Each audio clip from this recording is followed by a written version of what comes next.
তুমি সারাদিন ব্যস্ত, ফোনে, পড়ায়, চিন্তায়, কিন্তু মাস শেষে তুমি ঠিক একই জায়গায় দাঁড়িয়ে আছো।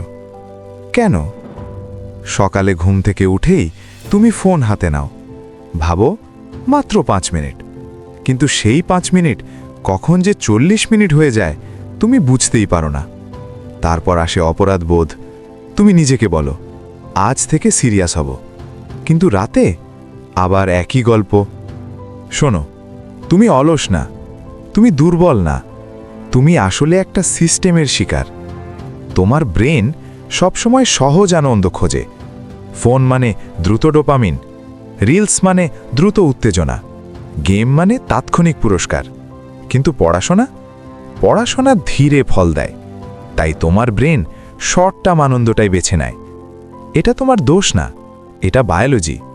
কিন্তু সুখবর আছে, বায়োলজিকে হারাতে হয় না, তাকে হ্যাক করতে হয়। প্রথম ধাপ, ঘুম থেকে ওঠার পর প্রথম 1 ঘন্টা কোনো ফোন না, শুধু পড়া অথবা নিজের গুরুত্বপূর্ণ কাজ।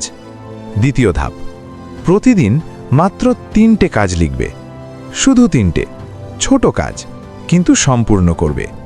তৃতীয় ধাপ, তোমার পরিবেশ বদলাও, ফোন দূরে রাখো, অপ্রয়োজনীয় অ্যাপ মুছে ফেলো, ডেস্ক পরিষ্কার রাখো। মনে রাখবে, ডিসিপ্লিন মানে মোটিভেশন না, ডিসিপ্লিন মানে সিস্টেম ডিজাইন।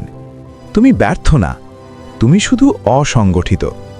আজ একটা সিস্টেম বানাও, কারণ ভাগ্য না, লজিক এবং গ্রিট লাইফ বদলায়। Welcome to grit logic.